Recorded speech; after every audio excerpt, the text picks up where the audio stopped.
আলহামদুলিল্লাহ এইটা মেয়র হওয়ার পরে আমি আসলে দায়িত্ব নেওয়ার পরে এটা আমার প্রথম ঈদ।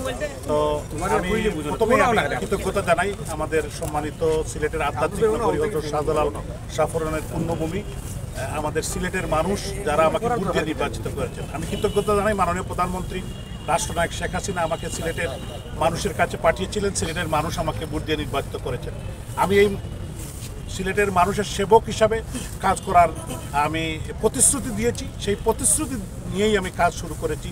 আমি এবং আমার টিম, এখানে কাউন্সিলর আছেন আমাদের রাশেদ ভাই, আমাদের এখানে ঈদগাহ পরিচালনা কমিটির সভাপতি আছেন শফিক ভাই আছেন, সাধারণ সম্পাদক আমাদের নেতা আলাওয়ার ভাই আছেন, ফজলুল আনোয়ার ভাই, এবং আমাদের মারুফ ভাই আছেন, মারুফ চৌধুরী সাহেব সহ অনেক নেতৃবৃন্দ আছেন, ঈদগাহ কমিটির সদস্যরা আছেন।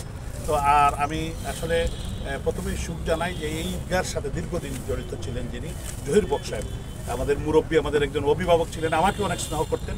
তো উনি কিন্তু আর এইবার আর এই জামাতে উপস্থিত হতে পারবেন না, কারণ আল্লাহ তাআলা ওনাকে ওনার কাছে নিয়ে গেছেন। ওনার বিধি আত্মার মাগফিরাত কামনা করি এবং আমরা ওনার যে লেগেসি, ওনার যে ওয়ার্ক, এটা আমরা ধরে রাখার চেষ্টা করব। বর্তমান কমিটিও ধরে রাখার চেষ্টা করবেন, নতুন কমিটি হয়েছে এবং তারা খুব ভালো কাজ করছেন এবং সিটি কর্পোরেশনের পক্ষ থেকে আমাদের যা যা করা দরকার আমরা করছি। আমাদের সমস্ত team is working on it.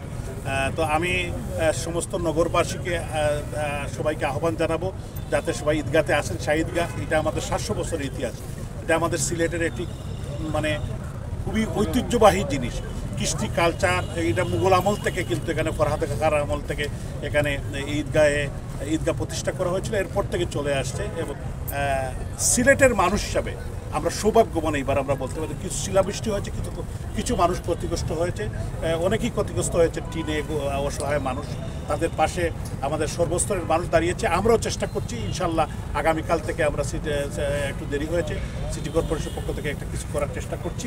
এবং আপনারা আমার জন্য দোয়া করবেন, আমাদের জন্য দোয়া করবেন এবং ঈদগাহ কমিটির সহ এই নগরের প্রত্যেকটি মানুষের জন্য সবার কাছে দোয়া চাই। বিশেষ করে মাননীয় প্রধানমন্ত্রী রাষ্ট্রনায়ক শেখ হাসিনা এবং বঙ্গবন্ধু কন্যা সদ্য শেখ রেহানা আপার জন্য দোয়া চাই। আপনারা সবাই দোয়া করবেন এবং আগামী দিনে আমাদের সিলেট স্মার্ট, আলোকিত, গ্রিন এবং ক্লিন সিলেট আমরা গড়ে তুলতে চাই।